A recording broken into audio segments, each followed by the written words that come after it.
Hey, this is Charles Onyet with IGN. I'm here with Anthony Gallegos. Hello. Anthony, you reviewed Call of Duty Black Ops 2 for IGN. I did. You said it was a good game. I think it's a really awesome game. There's the three components of it just add. There's so much to that there's a reason that at least on PC they're like three separate EXEs because they basically are three separate games in one game. Yeah, and that's what I wanted to go over here was the PC version and the three parts of the game. The multiplayer competitive portion, the zombies mode, and the campaign. And here I'm just going through, these are the graphic settings so you can see what this looks like, what are the options that you have for customizing your experience. And I mean, Anthony, you've been playing the PC version a little bit since it launched. Would you say it looks significantly better than the console version? I would say a little bit better. I would say it looks. I wouldn't necessarily go so far as to say significantly, because obviously the engine is very much showing its age these days for these games, but it still looks good. And on PC, you're going to get way sharper. Like the aliasing is obviously way better than it is on either console. And yeah, you can do more with the texture. So yeah, it is the best looking, but I still think it looks good on the consoles. But yeah, it still looks pretty great on PC. And it performs pretty well too, from what we've seen so far. Yeah, I haven't experienced any performance things.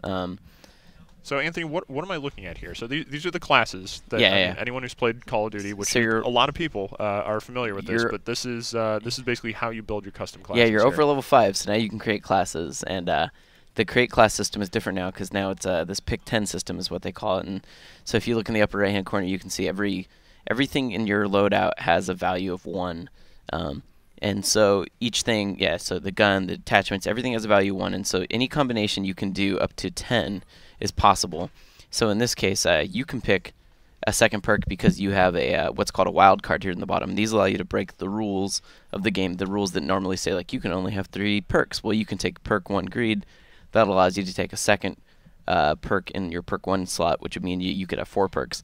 You can actually build classes with 5 perks, but basically when you do that, there's an opportunity cost. So in this case, if you want to take that extra perk, you're going to have to lose something, whether that's your lethal grenade, your tactical, your pistol, or an attachment for your weapon. Yeah, and it seems like, I mean, concussion grenades are pretty useful. They are, but even more than that, EMP grenades are really useful too because they also still stun and slow people and screw up their vision. And against turrets, they're the best way to take them out. In previous Call of Duty games, you could knife turrets and destroy them really easy, but they got rid of that. In this one, turrets are hard to kill without EMP grenades. Okay, so I mean, if I wanted to take that extra perk, I could drop like this quick draw handle on my gun, my attachment here. Yeah, and the attachments too are different now too because the attachments are basically some of the perks. In the previous games used to be tied to some things that now benefit attachments. So anything that benefits your physical character is a perk. Anything that benefits your weapon is always going to be an attachment. So for instance, the ability to do fast reload would have been sleight of hand in previous games, and now it's a fast mag. It's a double-sided 2 mags taped together. Or that handle is actually what replaces one of the faster aiming perks from previously. The quick draw handle. Yeah, I don't know if I necessarily want to drop anything. Maybe I mean, I was just saying the concussion grenades I almost are find useful, that I almost never switch to my pistol in the heat of battle, so it's almost useless for me to take. Huh. So sometimes I'll remove that and take so you just wipe out the secondary altogether. I do, and then do that with the X button here. And I'll yeah, just be like, and then I take the hard line, which gives you faster score streaks. Okay, and I need to use a token to unlock. Yeah, this? so as you're leveling up, you're getting unlock tokens. In the old Black Ops, there was you earned basically cash, and you could spend that cash to unlock what you wanted when you wanted. This is more traditional, where it's certain things are behind level restrictions, obviously, and then even once you've reached the level requirement, you have to spend a token to unlock it. But they give tokens pretty liberally when you level up, so you will have to make some choices along the way, but most of the time you can pretty much always get what you want. Okay, and score streaks, I mean, so this doesn't say kill streaks, it says No. score streaks. So how exactly does this So in Team work? Deathmatch, they function a lot like kill streaks, because the way you're getting it is that you look in the bottom, and each of these 3 things in your score streaks, they all have a value associated with them. So typically getting a kill is worth 100 points, so if you get 3.5 kills, you can get your UAV. But then they want you to feel like you're getting closer to another,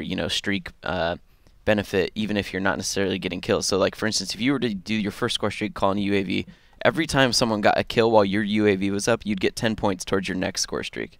So there are a lot more ways to earn those than just getting kills. And even when you're playing like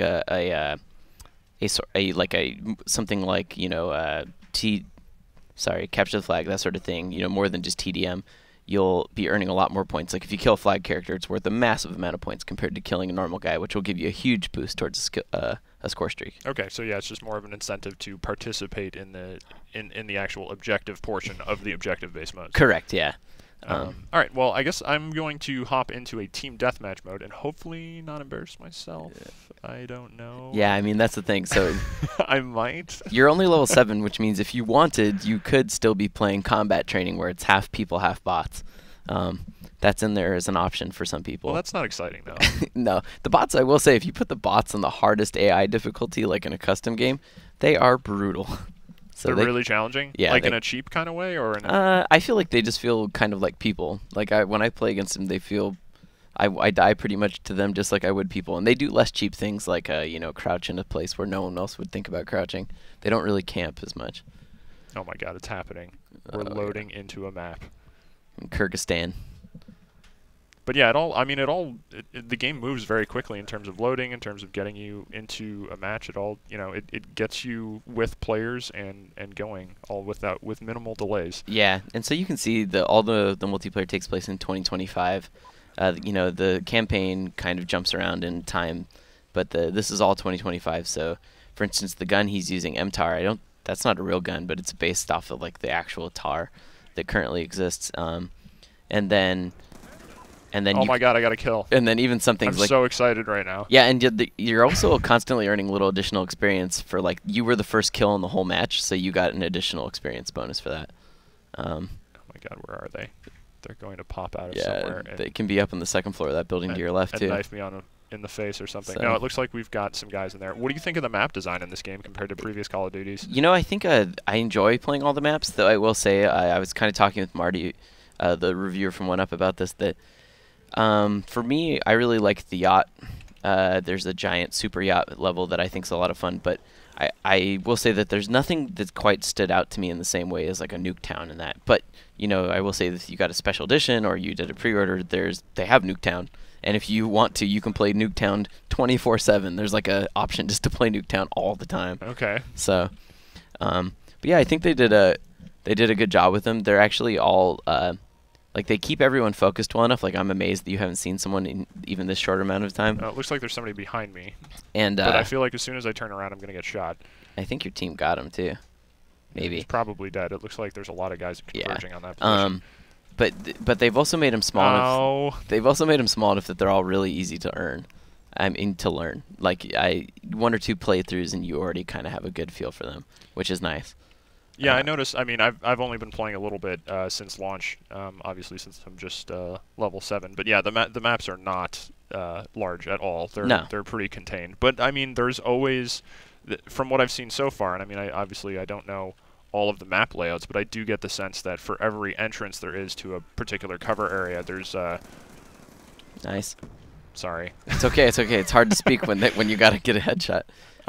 But yeah, for every area that there's cover, there's always a kind of exit. There's another way to. That guy just threw a friggin' grenade in here. Come here, buddy. I think you're okay. No, he's probably gonna come up the back stairs. Is my guess. But yeah, I'm gonna go cover the stairwell. I feel like the maps are pretty well designed. There's no place where you can just kind of camp and be totally safe. And the whole point of them being kind of smaller, and obviously, like when you're playing on Team Deathmatch, at least you can immediately on PC hit F to respawn. Like there is no downtime in this whatsoever. You are always fighting, and that's always been a big important thing. You can watch the replay, your kill cam, if you want, but there's not really a need for that. Yeah, don't they have more kind of casting options? I guess you could say, or yeah, you can do your COD casting on a match that you record, so it's just like a built-in shoutcasting feature. You can also in League play, you can live stream your games. But to do that, you have to at least have 10 people log on to the URL. So basically, you have to have some sort of social following to be able to put the link out there and be like, I'm in a live stream. So then when 10 people get going, then it'll allow you to actually live stream. Okay, so I mean, they're basically just checking to make sure you're not just wasting it. Yeah, exactly, exactly. Like broadcasting they to can nobody. I think that they can only handle so much. So they want to at least make sure that people are watching the stream. So I mean, in terms of the damn, I thought that was a guy. Oh well. In terms of the, there is a guy up there. I think or, he got him. is there? Yes. Oh. He's totally dead. I mean, do you think Call of Duty? I mean, are you still? I mean, I guess you are, but where does it go from here exactly? Because I mean, the mode has become such a huge, feature. What? Yeah, you pumped. Feature-rich kind of experience. Like there are so many modes in the game now, and so many different ways to play that it's like, what keeps happening? Like how does it evolve from this point when it's just this huge monster of multiplayer features? It's tough to say because at some point it's like I to some degree I get the criticism that people throw out there sometimes that Call of Duty every year is like paying for a new map pack, but obviously when they come out each year, it's also a package put together with a single player component, zombies or Spec Ops if it's the Infinity Ward main games. And so for as far as multiplayer, it's tough to say how they evolve it. Obviously there are enough people who love it just for what it is that they want new maps and that they want those things enough that they're willing to buy it every year, and that doesn't necessarily bother them because of how much time they could put out of it. But to some extent, I feel like to evolve it eventually, you need to almost like offer the multiplayer component separately and just have it be its own sort of single player.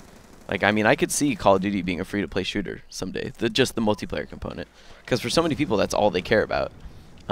Yeah, that's true. I mean, even I've been guilty of buying a new Call of Duty and I mean, I don't know if guilty is necessarily the right word, but just going directly to the multiplayer and be like, oh, there's a campaign, yeah, all right, cool, and then immediately playing multiplayer. Yeah, that's the thing. I mean, I know plenty of people. I'm pretty sure that our Bobby Amos, who works here at IGN, he never plays the campaigns at all. He immediately just pops it in and does nothing but multiplayer. And that's funny because Bobby, all he does is play Call of Duty. Yeah, I know. He has a special controller. And he's still skipping the campaign. Yeah, that's what I'm saying. So, it's hard to say how it evolves. I think the Pick 10s thing is a great example of how to make the created class interesting again, because it's been the same ever since Modern Warfare pretty much. So that's a great step, but as far as like what they can really do, I don't know. It's Add like vehicles? Yeah. Is that sacrilege? I don't. Well, World at War had a couple of tanks, and it was pretty terrible.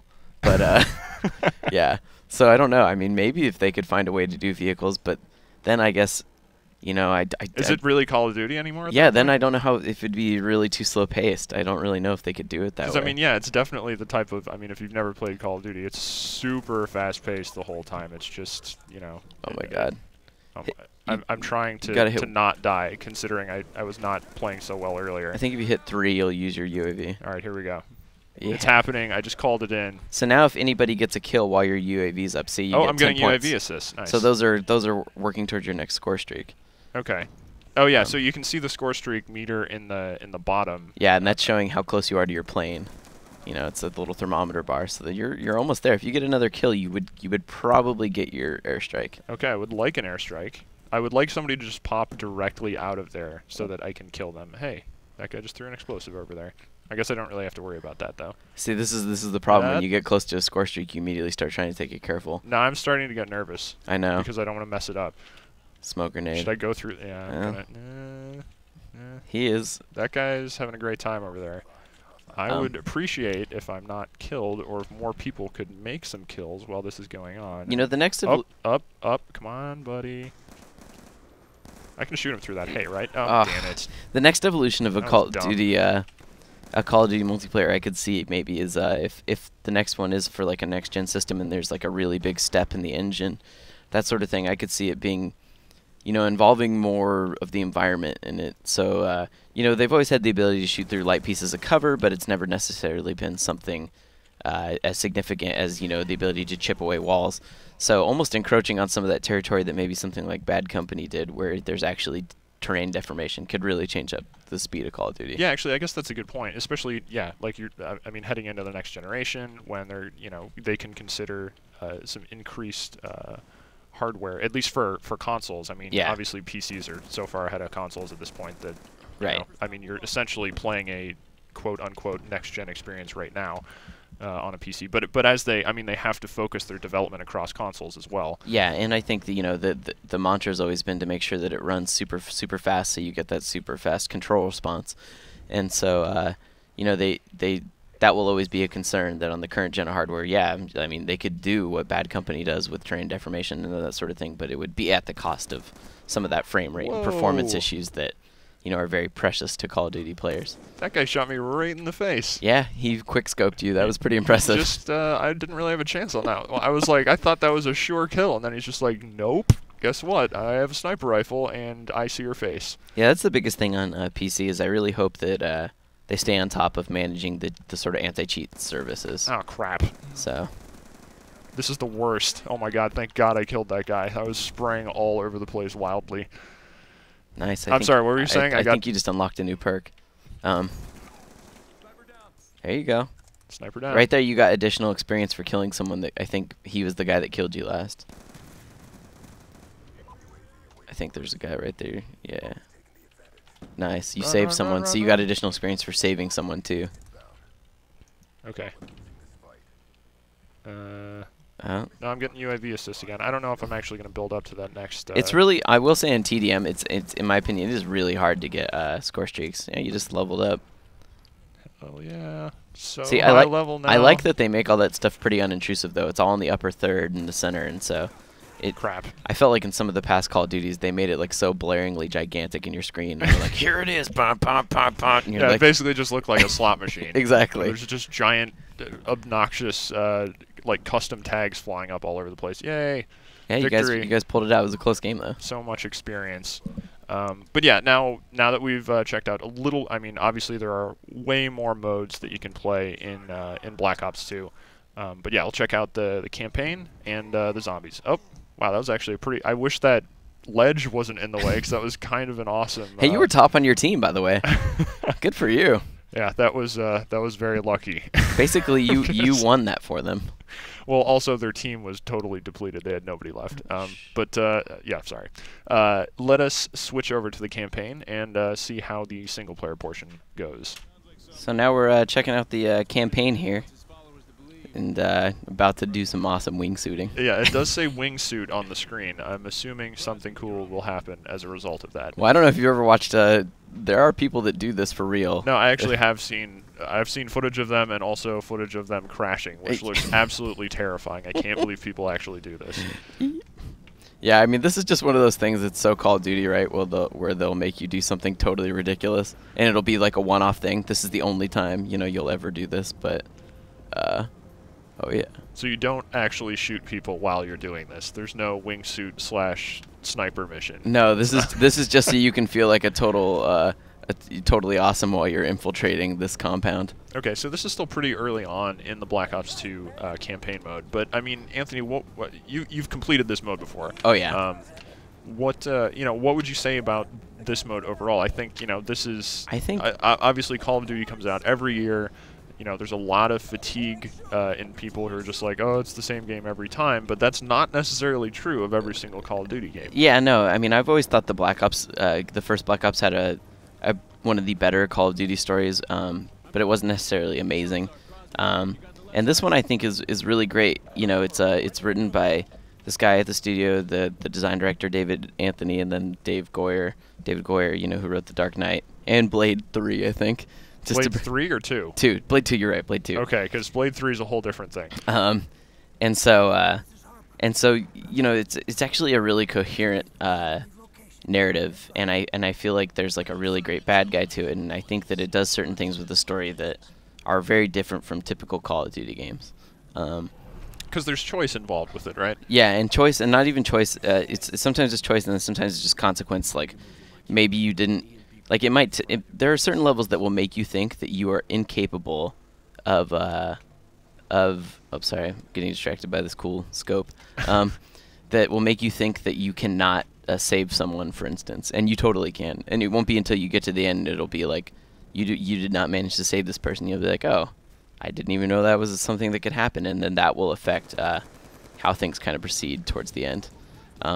So right now I'm actually playing in a mission that takes place in the future, which is why there are people in cloaked armor. Yeah, because I mean the storyline does swap around. You're not always in the kind of near future scenario that you're in now. It will go back to, I think it's the 80s. Yeah, so there's to. oh yeah, there's missions in the 80s. So right now I'm playing as the game from the first game's protagonist. So I'm playing as the younger Mason, and you kind of switch between the younger Mason and the older Mason. And then this is Harper, who's like the one of the best side characters in the game. I believe he's voiced by Michael Rucker. You know, the guy that also played Merle, the terrible racist He was in also The Walking in Dead. Mallrats. Yes, he was. Nobody can forget his role. He in was also Mallrats. the dad in Mallrats, yeah. And so, you know, it's funny when you get to these future tech areas too, where you get to see some examples of the gun, like this one, which is an A94, which is pretty much just the what they imagine the future equivalent of the AK-47 will be.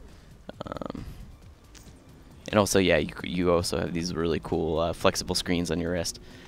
Most of it feels very Call of Duty, though, even though there's like this future tech sort of thing going on. Like even the way that you do grenades, they try and put like a little spin on it, but it's still very much there. Like you will notice in multiplayer you don't have the ability to use wrist-mounted grenade launching, but in single player you totally do. Yeah, and again, it runs very smooth on PC. This is, you know, it's not the greatest PC. This is not like an ultra top-of-the-line machine. We have the settings turned all the way up, and we're getting very good performance. You know, that seems to be a thing that happens fairly regularly with Call of Duty games. Pushing my luck there, trying to show. There are always these things throughout these moments throughout the level where there are little consoles you can access, little armor boxes that you can open. You don't have to at all. It's just something you can do to kind of maybe get something in the battlefield that you might not have otherwise had. I'll play a little bit smarter though.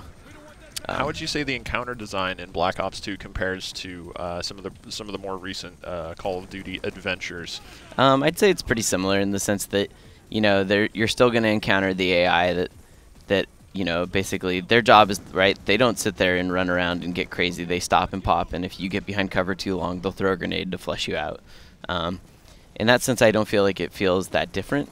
But, you know, you will get some variation in the sense, like these guys that have this invisible camo, it encourages you to sort of do things like use your EMP grenades to disable their camo to see them, or you need to have a weapon like this one, which has like a mimetic wave scope that allows you to basically see guys even though they're invisible.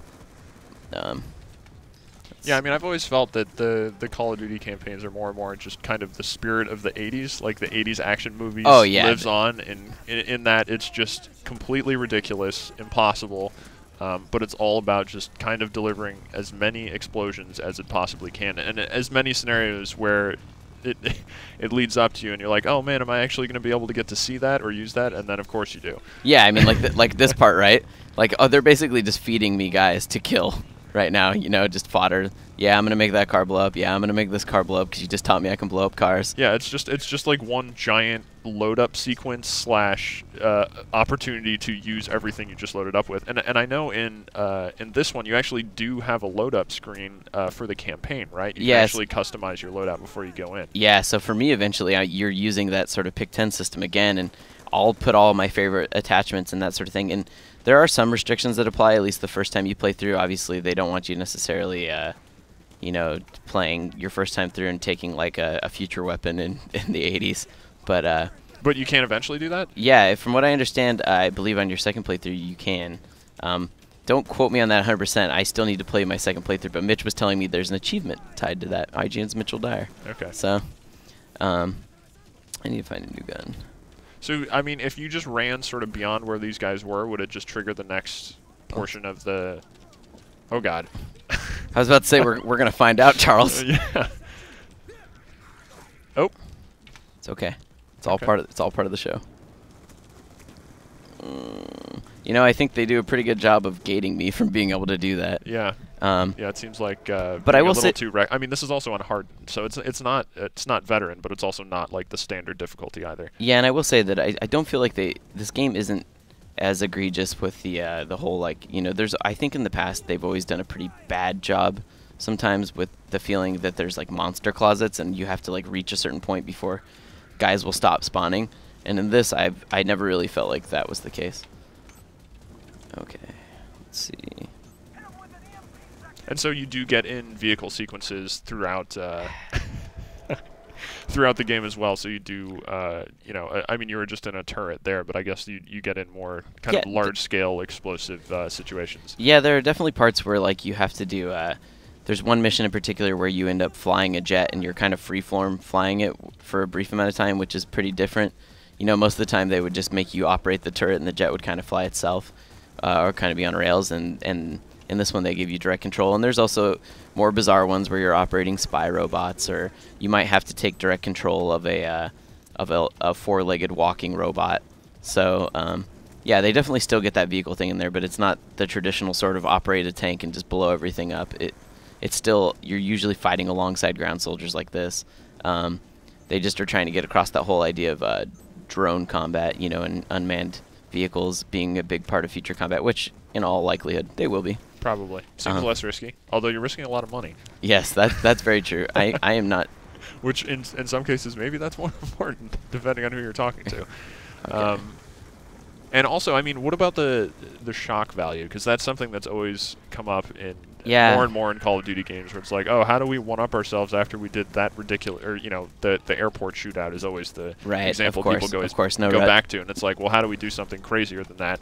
And it's always, do we really need to? Was that really the correct direction to go in the first place? Right. You know, where does this game sit in there? Yeah, there's that level no Russian, but. And this one, you know, obviously when you first start the game, it's going to ask you, you know, do you want to see offensive like Content? stuff? Yeah, offensive content. And so there obviously still is some of that, but it's different.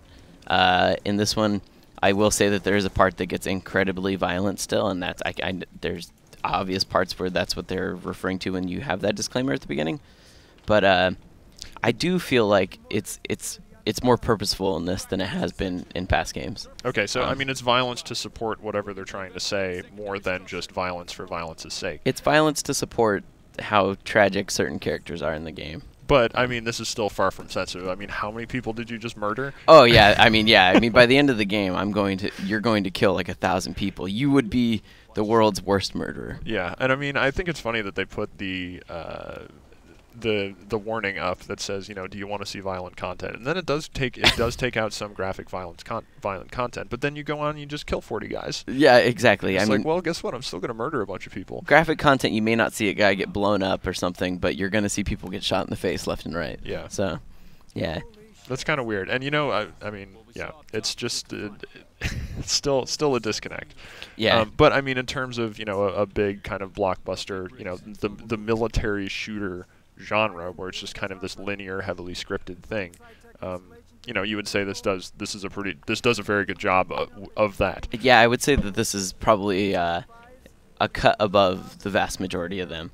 You know, people in the comments for our review were comparing, you know, this and Halo, which to me it's apples and oranges. They're very different games. Yeah, Halo is more sandboxy a little bit. Exactly. Like, they sort of dump you into a large combat arena, and then you just have, you know, a huge selection of enemies running around, all with very different AI patterns. And you know, obviously they throw vehicles into the mix there too, that you can kind of use if you want to, or just blow up. So it feels a little bit more experimental in Halo, where you're kind of given this toolbox and asked to you know, figure out how to use it properly, whereas this is more kind of reflex.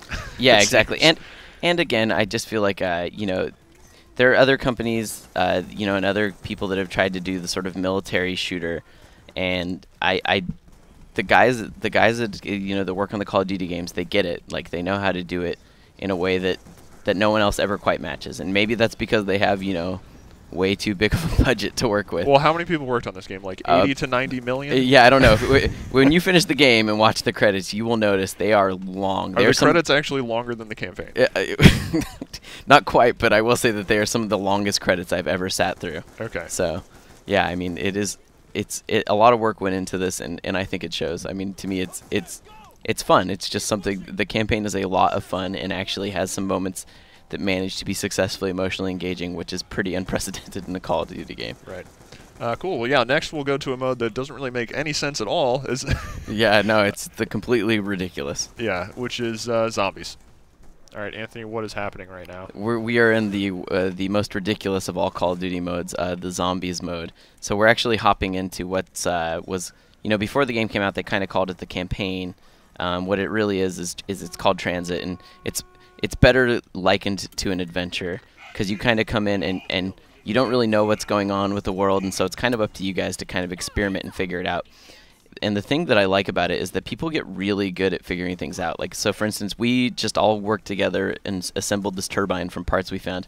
It doesn't tell you what this turbine does. What did that turbine do? But it powered this door. It just opened this door for us. Oh, okay. It didn't. The fan didn't blow the door open, though. No. Just to be clear, how that worked. It's literally just a power source. Okay. And that opens the door in the first round. And there's a lot of tactics that go into Zombie. It's totally different style gameplay. You know, it's still about surviving against waves as long as you can, and kind of you earn money for killing zombies. You earn money for rebuilding defenses, but there's just so much strategy that goes into it. But on top of it, what makes Transit kind of special is that we can now here, I'm just going to tell everyone, or no, they got it. We're going to get on the bus. And so there's this bus now that will take you around the world and take you to these other areas. And that's kind of what makes it really special. Here, I'm just going to open this door so they'll come. And I mean, just in case you've never played zombies, it's not like you beat this mode. No. You die. Yeah, I mean, I've never beat it. I'm sure there will be some people that will get through all of it and find everything and complete it. But, you know, how that sort of ending works is really anyone's guess, because the guys at Treyarch play it very close to their chest. You know, they do not want anyone to know the secrets of Transit. They want them to figure it out. Like even when I was playing with them, they wouldn't tell me what the turbine did. They were like, figure it out. You know, that was just kind of their MO with it. So, that, you know, the whole thing is that this bus will take you around between these different areas, and this teammate better get on. Okay, he almost got left behind. That was really last minute. You can walk into the fog, which the bus takes you between these fogged areas relatively safely. The zombies will sit here and chase us, but otherwise, if you wander into the fog, these monsters that look like demon babies will attack you. So there's all kinds of hidden things. So if you were to exit the bus, you would encounter one of them. Yeah, except in some areas there are there are five areas that you can fight in between and defend, and then there are even areas like this. This is not one of those areas, the main areas, but right there I can see a spot to buy a weapon. This is an area where right now we could get off and kind of explore and see what's out here. But I am way too scared to do that. Also, your bus just drove over like a magma pit. Oh yeah, there's lava everywhere, and so the lava actually has effects that they don't even explain to you. You just kind of figure out naturally too. If a zombie is on fire and walks over lava, if you shoot it, it will explode and do exploding damage. So that's like another thing you have to take into account. But so yeah, I mean, that's actually good though, right? Assuming the zombie is in a pack of other zombies and not close to you. It's mostly that they just get on fire to get as close to you as possible and then blow you up. It becomes a really big issue later on. Oh, okay. Okay, there we go. Yeah, and so, you know, this is super tongue-in-cheek mode. Like, there's this weird, you know, robotic, zombie-looking bus driver. Yeah, it makes sense. It's just like Westworld. Voiced by Nolan North, the same guy who does Nathan Drake. Oh, nice. Yeah, that's a random role. Yeah. Well, that guy does... Oh, man. This pistol's already worthless. Okay. That's the thing. Your bus is like... so they're going to explode. Yeah. Yeah. Okay. So it's just a little explosion, but when they're on top of you, it does a lot of damage. I actually think that we're going to not live very long. We're doing... Okay. We're doing really bad, and there's a lot of zombies. Oh, God. Okay, Charles. So yeah, I mean, clearly this is definitely as many modes as are in the multiplayer. This is something entirely different. Yeah, and this one you can, if you don't want to do the whole roaming around with the bus thing, you can just pick a survival area from the menu, and you can just do like the holdout as long as you can in that one area. And then there's also a 4v4 mode as well, where you fight with your team to see who can outlast the other team. But yeah, you still have the same So sort of... So there's kind of a competitive element there. Exactly. And you still have these random mystery boxes that give you strange, you know, presents. Like a pistol. Yeah. Let me see. I know that there's usually a part in here. Oh. So I mean, this does seem like a pretty big upgrade for the zombie portion of the Treyarch Call of Duties. Yeah, you know, originally in World of War, zombies was just sort of an Easter egg after the credits, that there was like one map and that was all you could do, and now it's like this. I mean, it is a full-on mode with like. It's become an entirely different game. Exactly, and so like they have a whole team that works on this now. You know, like working and designing zombies and trying to create like there isn't necessarily a lore that they'll beat you over the head with, but there's a lot of things that kind of get implied to you throughout the playing this as you discover new areas and that sort of thing. So you're saying Michael Rooker is not in the zombies mode? No, he's not. The 4 characters in this are totally ridiculous. Like, you know, you have this like this kind of like a very hick redneck style girl, and then there's the one guy that looks like the John Goodman's character in Big Lebowski. I thought you were going to say arachnophobia. Oh no, well that would be even better. The Exterminator. I'm pretty sure John Goodman played an Exterminator. He did. In Arachnophobia. He did, okay. yeah. But when you get downed, this is when things get really bad. Well, that guy's going to blow up if you shoot him. We're already on wave 4, and my pistol is just pretty much worthless. Yeah, you're going to need to. I should have upgraded. Get some upgrades there. But I was spending my money to do things like open doors for people. We could get back on the bus and leave. The bus is honking at you. Oh, now it's driving. Okay, apparently. That seems like the bus shouldn't be able to do that. Yeah, I mean, that's the thing. I mean, not that the zombies are entirely realistic, well, but... Okay, now... Not everyone got on the bus. Now there's just a problem. Can they catch up? Yeah, so you can you run faster than the bus drives? Uh-oh, you're into the mist. Are we going to see demon babies? Yeah. Is he going to attack by a demon baby? Oh, God. Oh, that's really creepy looking. It's like got a giant head. Yeah. Let me see if I can revive her. Oh. Oh, no. I can knife it off me. Oh, God, but the zombies caught up. Hey, achievement. Thank you. I made a mistake coming back for her.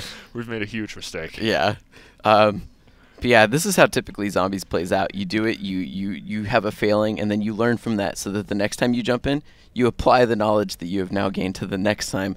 And so you start to develop a routine and sort of a language where you're like, okay, after 2 rounds, we go to the gas station. After round 4, we go to the barn. After 1 round at the barn, we go to the science lab, or as we called it, Cabin in the Woods. And if you play it, you'll figure out why we call it that. Okay, spoilers. So, but yeah, there's always something to be learned, and even when you fail, like we did, it's and so not bad. there is an end to it.